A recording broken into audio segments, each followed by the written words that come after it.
성도 여러분 안녕하십니까? 복된 안식일입니다. 제가 오늘 말씀을 전하기 전에 우리 7월 한 달 동안에 저희 교회가 함께 합심해서 좀 주목해야 될 사역에 대해서 좀 제가 설명을 드리고 시작하도록 하겠습니다. 프랭카드에 아마 들어오시는 입구에 다 보셨는데 7월 한 달을 목회부가 이런 방향을 설정했습니다. 말씀과 함께하는 7월이라는 제목으로 7월 한 달에 우리 성도님들과 저희들이 함께 하나님과 좀 더 가까워질 수 있는 방법이 뭘까 고민하다가 목회부가 이런 방향으로 성도님들과 함께 좀 하기를 원합니다. 첫 번째는 엠마오 학당이라는 이름으로 성경 집중 연구를 4주 동안 진행하겠습니다. 매주 화요일 저녁 7시 반에 교회에서 진행하도록 하겠습니다. 우리 심호하시는 집사님들 엠마오 학당 신청서를 좀 우리 성도님들에게 지금 바로 좀 나눠주시면 좋겠습니다. 여러분 신청서를 받으시면서 제 설명을 좀 들으시면 좋겠습니다. 우리가 전도회를 마치고 우리가 우리의 정체성을 좀 더 분명하고 또 확실하게 깨닫는 시간이 좀 필요할 것 같다는 생각이 제가 들었습니다. 그래서 안식일과 재림에 관한 4주에 걸친 집중 성경 연구를 좀 하도록 하겠습니다. 교재를 직접 만들고 그 교재를 매 시간 받고 그 교재에 입각해서 좀 진행하려고 하고요. 안식일과 재림에 있어서 더 이상 할 수 없는 질문이 나올 때까지 아주 깊이 있게 좀 연구를 하고자 합니다. 근데 말 그대로 학당입니다. 그래서 학우를 모집하겠습니다. 여러분 자발적으로 그 시간에 참석을 원하시고 희망하시는 분들은 신청을 해주시고 신청자들 가운데 반장을 뽑겠습니다. 반장은 교사라 임명하겠습니다.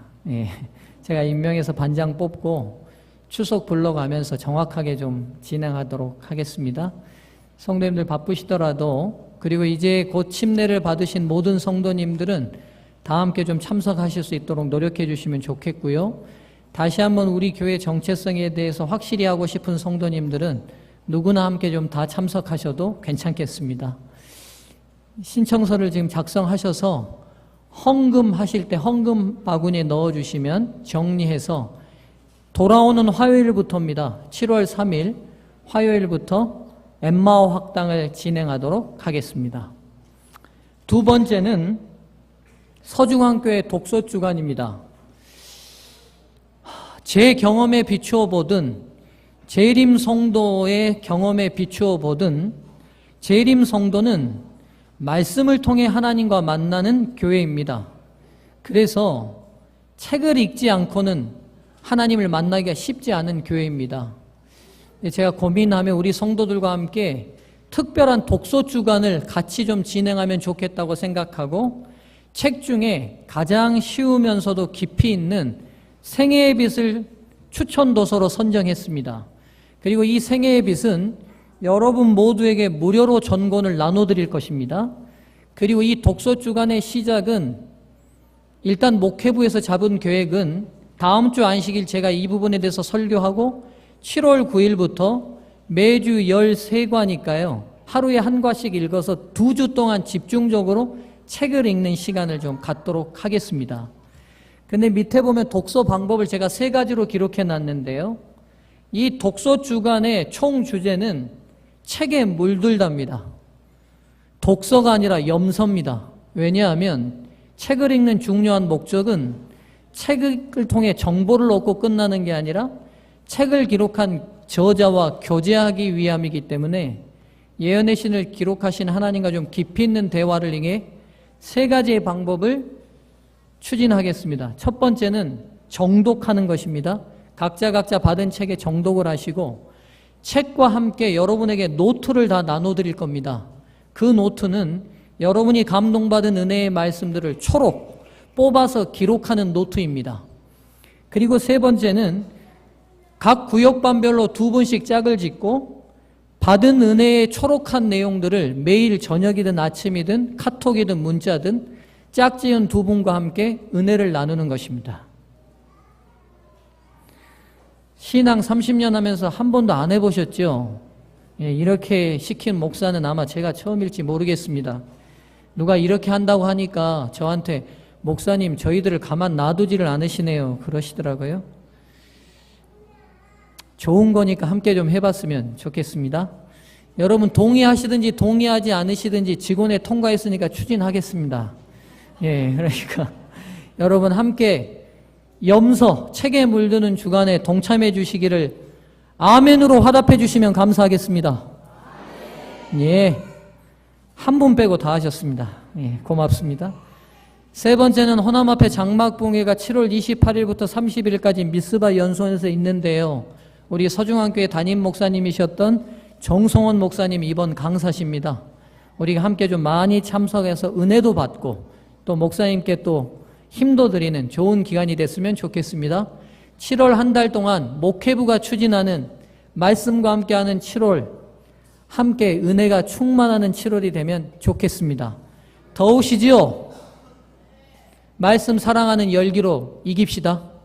이열, 치열, 하나님 사랑하는 열기로 더위를 이기는 한 주가 이 7월이 되면 좋겠습니다. 7월까지만 하겠습니다. 8월은 괴롭히지 않겠습니다. 예, 걱정 안 하셔도 됩니다. 다 함께 오늘 하나님의 말씀은 창세기 13장 8절로부터 13절까지 있는 말씀으로 오늘 하나님께서 저와 여러분에게 주시는 음성 듣기를 원합니다. 창세기 13장 8절부터 13절까지 있는 말씀입니다.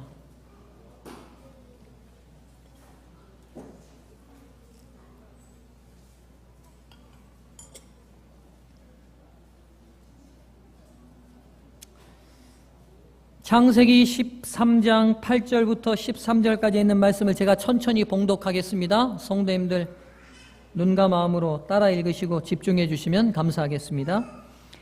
아브람이 롯에게 이르되 우리는 한 고륙이라 나나 너나 내 목자나 내 목자나 서로 다투게 말자.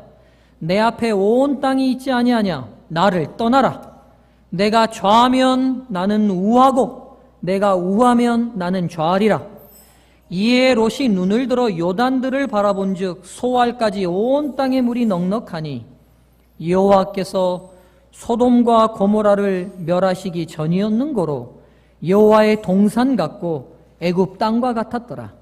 그러므로 롯이 요단 온들을 택하고 동으로 옮기니 그들이 서로 떠난지라. 아브람은 가나안 땅에 거하였고 롯은 평지 성읍됨에 머무르며 그 장막을 옮겨 소돔까지 이르렀더라. 소돔 사람은 악하여 여호와 앞에 큰 죄인이었더라. 아멘. 성도님들, 지난 시간에 제가 본질을 추구하라는 목적으로 제목으로 말씀을 드렸습니다. 오늘은 본질을 선택하라는 제목으로 본질 시리즈를 몇 주 동안 진행하겠습니다. 오늘 본문의 말씀을 보면 본질을 선택했다가 점차적으로 그 본질을 잃어가는 롯의 삶의 모습을 보게 됩니다. 여러분, 롯은 알다시피 믿음의 조상 아브라함과 함께 가나안을 나온 믿음의 조상의 이름에 올릴 수 있는 선택을 했던 분입니다. 그런데 우리가 알다시피 그 결론은 어떻게 났죠? 아브라함과는 완전히 다른 삶의 경로를 만들어버렸습니다. 지금 현재 이스라엘과 그렇게 분쟁을 이루게 된 아랍 족속들의 조상이 롯이 그의 딸들과 낳은 자녀들이 돼버렸지요. 같이 시작했지만 완전히 다른 결론으로 끝이 나버렸습니다. 오늘 본문은 롯과 아브라함이 분리된 계기를 설명하고 있습니다. 알다시피 아브라함과 롯은 유목을 업으로 삼는 사람들입니다. 유목자들에게 있어서, 유목을 하는 사람들에게 있어서 가장 중요한 게 뭘까요? 생업에 있어서 목초지입니다. 목초지예요. 근데 여러분, 한국은요, 풀이 많아도, 예, 집사님 감사합니다. 많아도 너무 많아요. 그렇죠? 우리는 농사를 지으면 뭐하고의 전쟁입니까? 풀과의 전쟁이에요. 근데 여러분, 참 아이러니컬하게도 풀이 이렇게 풍부한 우리는 유목이 주업이 아닌데 팔레스틴은 풀이 없어도 어떻게 없어요? 예. 김수기 집사님이 잘하시네요, 보니까. 너무 없어요. 근데 이들의 업은 뭐예요? 목축입니다. 그러니 여러분, 때로 지혜 없는 목자를 만나면요, 양 죽이기는 일도 아니었습니다. 그래서 팔레스틴은 관례적으로 고용한 목자들이 양의 20%를 죽여도 책임을 묻지 않는 게 불문율이었어요. 그 말은 무슨 말이에요? 유목을 하기에 적합지 않은 지역임에도 불구하고 유목을 업으로 택한 지역입니다. 그러다 보니까 양이나 소나 우양의 개체수가 늘어나면 좋기는 하지만 목자와 유목을 업으로 하는 이들에게는 깊은 고뇌가 벌어집니다. 왜냐하면 이들이 늘어난 만큼 뭘 또 찾아야 됩니까? 목초지를 찾아야 돼요. 우리 눈앞처럼 늘 푸른 초장이 있는 게 아니라 허벌판의 광야 땅에 오아시스가 있거나 물줄기가 흐르는 조그마한 지역에 풀들이 자생하기 때문에 매일 목자는 이른 새벽 양들을 깨워서 데리고 나가면서 광야 땅을 걸어가 자기가 미리 봐둔 목초지까지 갔다가 풀을 먹여서 돌아오게 하는 것이 그들의 일이었습니다. 그런데 아브람과 롯이 그들의 육축이 번성함으로 인하여 무슨 문제가 생겼냐면 함께 그들이 기거할 수 없는 문제가 생겼고 이제는 분리해서 거할 수밖에 없는 다툼과 분쟁이 일어났습니다. 그런데 참 은혜롭게도 아브라함이 먼저 그 선택권을 누구에게 줘요? 롯에게 줍니다. 그리고 이렇게 얘기하죠. 네가 좌하면 나는 우하고 네가 우하면 나는 좌할 테니 네가 원하는 지역에 선택하라는 권리를 먼저 줬습니다. 근데 여러분, 롯이 어디를 선택했어요?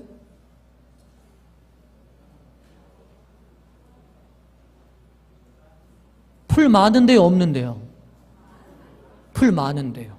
근데 여러분, 여기서 롯이 선택하는 기준에 있어서 롯의 심리 상태를 보여주는 것을 성경에 아주 이렇게 단박하게 표현하기가 쉽지 않을 것 같은데 이렇게 표현해놨어요. 10절 보세요. 이에 롯이 눈을 들어 요단들을 바라보니 여호와 바라본즉 소알까지 온 땅에 물이 넉넉하니 그 다음요 여호와께서 소돔과 고모라를 멸하시기 전이었는 거로 여기가 어디처럼 보였어요? 어디처럼요? 여호와의 동산 같다고요.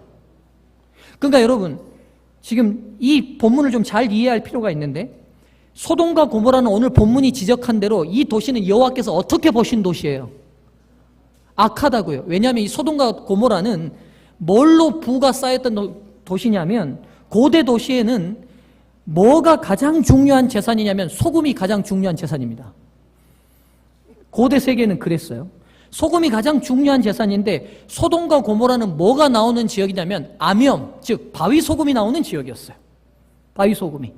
그래서 고대부터 이 소금과 고모라는 이 소금 무역을 통하여 부를 쌓았던 곳입니다.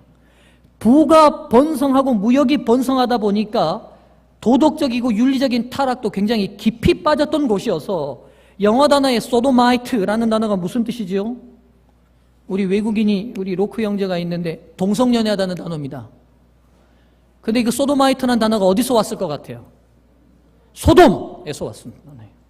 그러니까 한 단어에 영향을 미칠 만큼 이 지역이 윤리적으로, 도덕적으로, 성적으로 어떻게 한 지역이에요? 깊이 타락한 지역이에요. 근데 이 소돔이, 이 고모라가 롯의 눈에는 뭐처럼 보였다고요? 여호와의 동산같이 보였다고요. 그 풍요로움과 물질적인 혜택이 여호와의 동산 같을지 모르지만 여러분 생각해 보십시오. 그 악한 도시가 어떻게 여호와의 동산 같을 수 있겠습니까? 그런데 누구의 눈에는요? 롯의 눈에는 소돔같이 보였다는 것은 뭘 의미하냐면 진리신 하나님 말씀을 선택하여 가나안 땅으로 왔던 롯의 선택의 기준이었던 그 본질이 흔들리고 있다는 사실을 이 본문이 아주 미묘하게 우리들에게 보여주고 있어요. 느껴지십니까? 근데 여러분, 롯이 이 소돔과 고모라를 바로 들어갔다고 성경은 표현하고 있지 않아요. 12절 보시죠. 아브람은 가나안 땅에 거하였고 롯은 평지 성읍 뜸에 머무르며 그 장막을 옮겨 소돔까지 이르렀더라. 그러니까 아브라함과 초를 분리될 때 롯이 어떻게 선택했냐면 소돔과 고모라가 있는 도성 방향에 풀이 많고 물이 풍부하니까 그쪽을 선택은 했지만 롯의 삶의 기준으로 볼 때 소돔과 고모라로 바로 들어가는 것은 옳은 것 같아요? 나쁜 것 같아요? 롯이 믿음이 있는 사람이에요?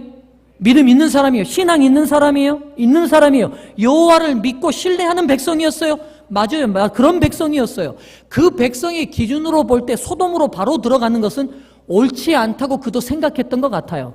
그러니까 방향은 소돔과 고모라로 잡았지만 처음에 장막을 쳤던 것은 바로 소돔과 고모라였어요? 아니면 소돔과 고모라 쪽 가까이 풀 많은 곳이었어요? 가까이 풀 많은 곳이었어요. 근데 문제는 시간이 지나면 지날수록 자기가 잡았던 방향 그대로 소돔과 고모라에 점점 가까워져서 어디로 쏙 들어가 버렸어요?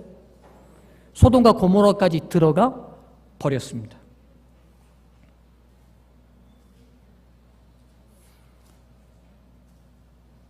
롯이 본래요, 이 땅에서 없어질 재물이나 물욕에 움직이던 사람은 아닙니다. 그런 분이 아니었어요. 창세기 12장 4절 보겠습니다.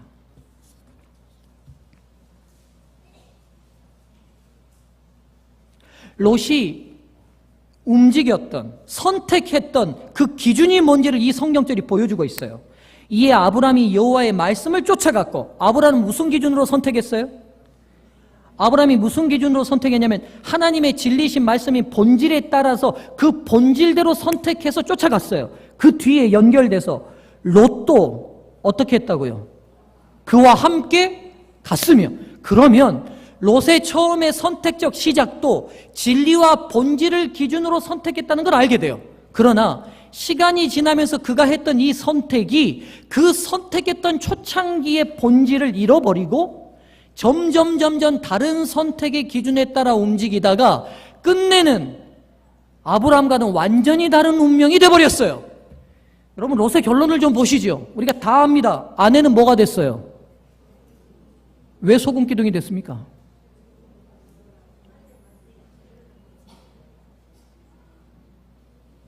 죄송한 얘기입니다만 롯이 소돔으로 이동 안 했으면 아내가 소금 기둥 안 될지 모릅니다. 왜냐하면 남편의 본질적인 기준이 자꾸 흔들리다 보니까 누구도 흔들렸을까요? 아내도 흔들렸어요. 그래서요, 소돔에서 물질적인 거 많이 누리고 풍요롭게 살다 보니까 생명 죽는다는 멸망이 선포됐어도 아까워서 돌아봤어요. 아내는 그렇다고 치죠. 딸들은 어떻게 됐죠? 윤리의식과 종교의식이나 도덕의식이 너무 낮은 지역에 살다 보니까 그 영향력 누구도 받았습니까? 딸들도 받았어요. 그래서 아버지와 함께 성관계를 갖는 것을 아무렇지도 않게 생각하는 윤리적 바닥의 수준이 됐어요. 그리고 태어난 게 모압과 암몬 족속입니다. 사랑하는 성도님들, 때로는 성경을 읽을 때 제가 전율이 느껴질 만큼 엄숙할 때가 있어요. 롯의 삶도 마찬가지입니다. 제가 수없이 수백 번, 수천 번 이 교회에서 나고 자라고 하면서 롯의 이야기를 읽지만 오늘도 이 본문을 다시 여러분에게 설교하면서 또 들려지는 게 뭐냐면 삶의 엄숙함이에요. 오늘 내가 어떤 본질을 향하여 선택하느냐가 나만의 운명이 아니라 내 영향력 하에 있는 내 가문과 집안과 내 자녀와 내 모든 사람들의 영향력 안에 있는 사람들에게 미친다고 생각할 때 말 한마디, 행동 하나 쉽게 할 수 없는 게 오늘 삶의 무거움입니다. 사랑하는 소중한 교회 성도님들이시여, 오늘 여러분에게 주어진 시간과 삶의 무게의 중요성을 이 안식을 다시 인식하고 시작하면 좋겠습니다. 여러분, 이 롯의 삶을 통해서 본질을 선택하고도 그 선택이 아름다운 결론까지 가기 위해서는 선택을 보는 굉장히 중요한 두 개의 관점이 필요하다는 사실을 보게 됩니다. 오늘 설교의 요지는 이 두 가지입니다. 우리가 선택할 때에 이 선택이 바른 선택이고 잘 했다면 그 결론도 바르게 나야겠지요. 그러면 이 결론이 바르게 되기까지 선택을 유지하고 보는 중요한 두 개의 관점이 필요합니다. 첫 번째 관점은요, 선택은요, 시작이며 진행형이라는 인식을 가져야 합니다. 다시 한번 말씀드릴게요. 선택은요, 시작이며 진행형이라는 인식을 가져야 합니다. 사랑하는 성도님들이죠. 무언가를 고민하고 선택하면 그것으로 끝인가요? 아닙니다. 실은요, 선택은 그 선택이 이루어지는 순간부터 시작되는 것이고, 그 선택을 계속 유지하려는 의지력이 발휘될 때에 진정한 선택이 됩니다. 선택은요, 현재 진행형이어야 진짜 선택이 됩니다. 결단, 내가 하나님을 선택했다. 그것도 끝이 아니잖아요. 우리가 신앙 20년 전, 30년 전에 침례받고 하나님 믿기로 했으니까 그걸로 끝이었나요? 아니요. 그 선택을 계속 유지시키는 진행형적인 의지가 없이는 그 선택이 아름다운 결론으로 나지 않는다는 거예요. 롯이 하나님의 말씀 따라 본질을 추구하고자 선택했어요. 정말 잘한 선택이었습니다. 그런데요, 그 선택을 유지하기 위하여 계속적으로 다시 본질로, 다시 진리로 끊임없이 매 순간 매 삶에서 또다시 선택하는 의지적 결단이 없었다는 거죠.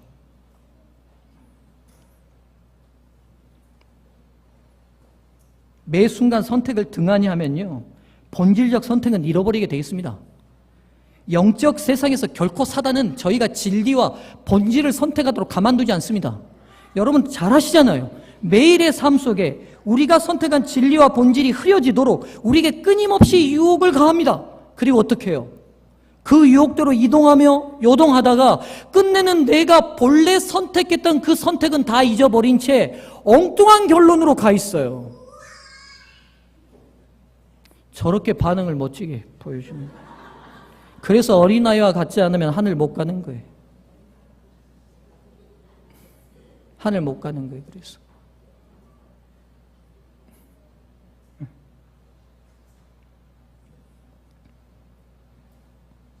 사랑하는 성도님이시여, 그래서 진리를, 본질을 선택하는 것은 매일 매 순간순간 이루어져야 될 진행형임을 잊지 않으셨으면 좋겠습니다. 결혼 유지하기 쉽습니까? 제 표정 보면 어떻습니까?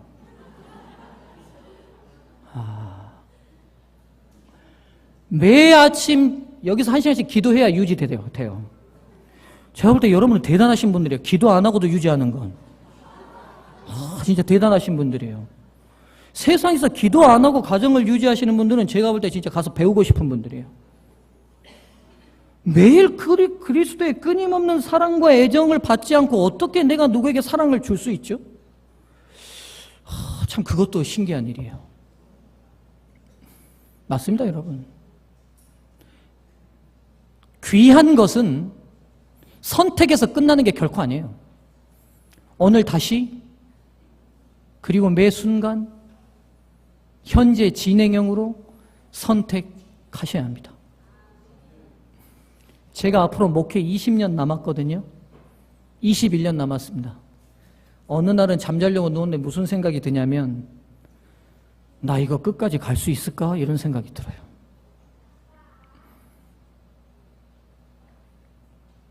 그리고 마음속으로 다시 선택합니다.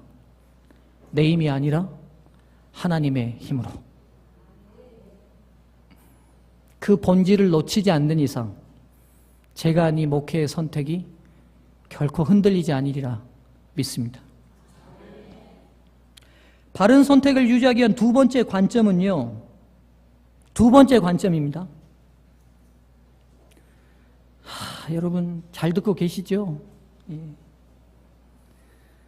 진짜 설교 한 편 준비하려면 여러분 진짜 알랑가 모르겠네요. 진짜 저랑 좀 같이 좀 따라다니면 좋겠어요. 제가 어떻게 설교를 준비하는지.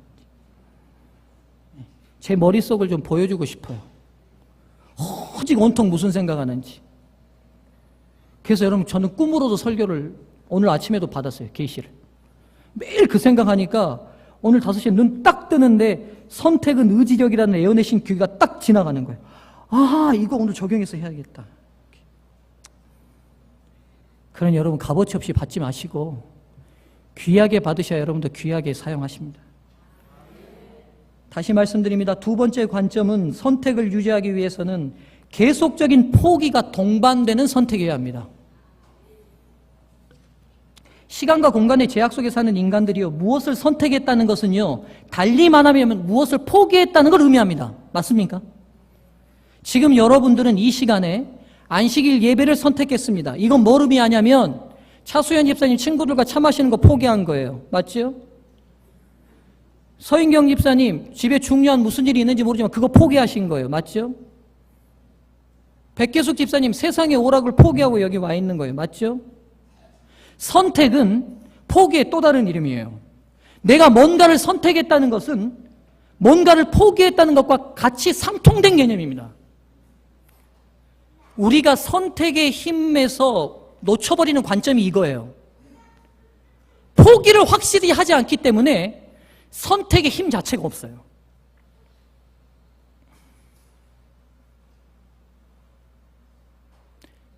좀 더 예를 들죠. 저는 저희 안사람을 선택했어요. 그러면서 저는 세상 모든 여자를 포기했어요. 맞죠? 그 여자 중에 누구도 있냐면 김태희도 있고 송혜교도 있어요. 엄청난 희생이었습니다. 포기하기 쉽지 않았어요. 근데 그 엄청난 포기를 저는 선택했어요. 저만일까요? 저희 한 사람도 마찬가지죠. 저를 선택하면서 세상의 모든 남자를 포기했어요. 그 남자 중에 박보검이도 있고 정혜인이도 있어요. 저 사람도 엄청난 희생을 치른 거예요. 쉽지 않은 포기였어요. 그런데 포기하고 선택했어요. 여러분 이렇게 재밌게 설명하려고 제가 얼마나 머리 썼겠어요. 알긴 압니까 진짜? 어떻게 하면 쉽게 안 잊어버리게 매번 듣는 설교지만 새롭게 예. 그래서 여러분 선택의 중요한 관점은요 바로 포기를 명백하게 하는 것이 선택입니다. 선택은 포기의 또 다른 이름이며 선택했다는 것은 포기했다는 것을 의미합니다. 특별히 진리와 본질을 선택하려면요 포기 잘해야 됩니다. 왜 진리와 본질을 선택 못하느냐? 포기가 애매해요. 그게 언제나 위험성을 만듭니다. 여러분 진리와 본질을 추구하면서 많은 염려와 걱정이 생기는 이유 중에 가장 중요한 이유 중에 하나는요 바로 선택이 포기라는 사실을 실천하지 않기 때문입니다. 다 얻고 싶어요. 포기 없는 실천은 엄밀히 따지면 선택하지 않은 거고요 아름다운 열매가 절대 될 수 없어요. 그러니까 뭐가 많아지냐면 고민과 걱정이 많아져요. 왜요? 다 누리고 싶거든요. 다 갖고 싶거든요. 다 얻고 싶거든요. 누가 빠진 오류냐면 롯이 빠진 오류예요. 롯이 신앙 포기했어요? 믿음 포기했어요? 아닙니다. 그가 소돔과 고모라에 살아도 하나님을 섬기는 사람이었어요. 그래서 성문 어귀에서 천사들을 알아보고 맞이했던 사람이에요. 그런데도 모두 포기하기 싫은 거예요. 소돔과 고모라가 제공하는 사단이 제공하는 달콤한 세상적 풍요로움과 누림도 포기하고 싶지 않은 거예요.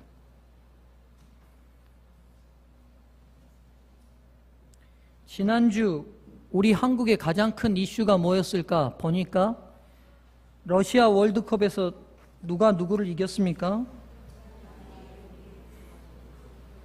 한국이 누구를 이겨버렸어요? 47인가 되는 한국이 1등 독일을 2대 0으로 이겼어요. 벌써부터 막 미소가 번지는 분들 막 짜릿하십니까? 예.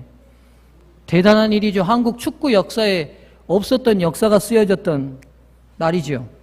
질문 드리겠습니다. 제가 그날 축구 봤을까요? 안 봤을까요? 대답 잘 하셔야겠죠. 봤다 그러면 영성 없는 목사라고 말하는 것 같기도 하고 또 안 봤다 그러면 애국자가 아닌 것 같기도 한 것 같고 봤을까요? 안 봤을까요?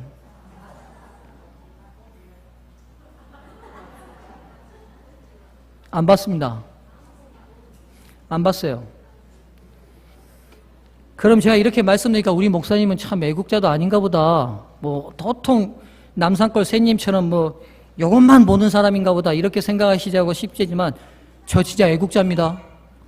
여러분 잘 모르시겠지만 제가 너무 애국자여가지고 현대사 근대사 읽으면서 눈물 흘린 적이 한두 번이 아니고 그 비분관계에 잠을 못 이루는 청소년 시절을 보낸 애국자입니다.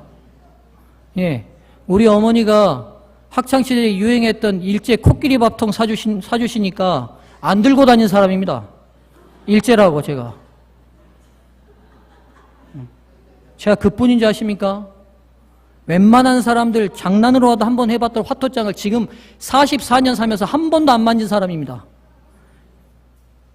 애국하는 의미로. 예, 제가 그런 애국자입니다. 그런데 독이라고 하는 그 역사적 경기는 안 받습니다. 고민 안 하고 마음 편하게 잘 잤습니다. 왠지 아십니까? 그날 밤 11시에 했습니다. 몇 시에 끝나느냐면 그 연장전까지 갔으니까 1시나 끝났을 거예요. 저는 새벽 5시에 일어나면 교회 본당 올라서 여러분을 위해서 매일 기도해야 되는데 둘 중에 하나 포기해야 됩니다. 고민 안 되더라고요. 내가 축구 안 봐도 이길 거면 이길 거고 질 거면 질 건데 내가 기도 안 하면 안 됩니다.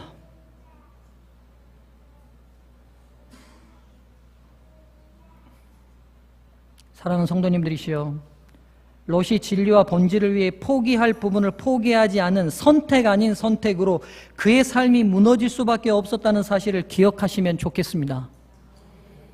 너무 복잡다단하다면요, 내 인생 왜 이렇게 복잡해? 그럼 여러분 삶을 좀 면밀히 살피시면 좋을 것 같아요. 그리고 포기 없는 선택을 계속 하려고 여러분 욕심 부리고 있지 않는지 여러분 자신을 성령의 거룩하신 눈으로 살피시기를 주의 이름으로 간절히 축원드립니다. 모든 걸 다 얻을 수 없습니다. 그러나 어떤 것을 이뤄도 하늘과 예수 그리스도는 잃지 않기를 바랍니다. 그 본질을 위해 비본질을 포기할 멋진 선택을 하는 저와 여러분 모두가 되기를 주님의 이름으로 축원합니다. 설교를 정리하고 요약합니다. 오늘 롯 바른 선택으로 시작했지만 본질과 진리를 가지고 선택하고 시작했지만 그 선택을 계속 유지하지 못했던 두 가지 선택에 대한 잘못된 관점을 말씀드렸습니다. 선택은 시작이고 현재 진행형이어야 합니다. 한 번에서 끝나는 게 아니라 매일 그 가치 있고 중요한 것을 다시 되새기고 또 선택하는 진행형이어야 합니다. 두 번째, 선택은 포기의 또 다른 이름입니다. 가치 있는 걸 선택했다면 그것의 선택에 영향을 미치는 비본질적인 것은 포기하는 게 정상입니다. 이런 지혜가 저와 여러분 모든 삶에 함께하기를 바라며 말씀을 마치겠습니다.